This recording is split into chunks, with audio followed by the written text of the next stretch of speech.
Hi, ಇವತ್ತು ನನ್ನ ಲಂಚಲ್ಲಿ ಏನಿತ್ತು ಅಂತ ನೋಡೋಣ. ಬಿಸಿ ಬಿಸಿ ಮುದ್ದೆ, ಬೇಳೆ ಸಾರು, ಆಲೂಗಡ್ಡೆ ಬಟಾಣಿ ಪಲ್ಯ, 1 ಪೀಸ್ ಫಿಶ್, ಅದಕ್ಕೆ ಗ್ರೀನ್ ಚಟ್ನಿ ಮತ್ತು 1 ಪೀಸ್ ನಿಂಬೆಹಣ್ಣು.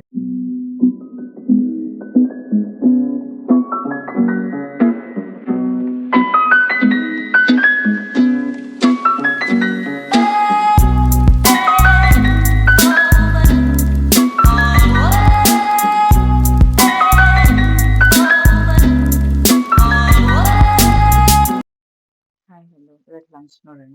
ಬಿಸಿ ಬಿಸಿ ಬಿಸಿ ಬೇಳೆ ಬಾತ್ ಮಾಡಿದ್ದೆ, ಅದ್ರ ಜೊತೆಗೆ ಒಂದು ಎಗ್ ಆಮ್ಲೆಟ್, ಮತ್ತೆ ಇದನ್ನು ನಮ್ಮ ಕಡೆ ಬೋಟಿ ಅಂತ ಹಾಕ್ತಾರೆ. ಅದ್ರ ಜೊತೆಗೆ ನಿನ್ನೆದು ಸ್ವಲ್ಪ ಕಾಳು ಸಾರು ಮತ್ತು ಮಜ್ಜಿಗೆ. ಇವತ್ತು ಲಂಚಲ್ಲಿ ಏನಿತ್ತು ಅಂತ ನೋಡೋಣ. ಅವರೆಬೇಳೆ ಬಟಾಣಿ ಹಾಕಿ ಅಕ್ಕಿ ರೊಟ್ಟಿ ಮಾಡಿದ್ದೆ.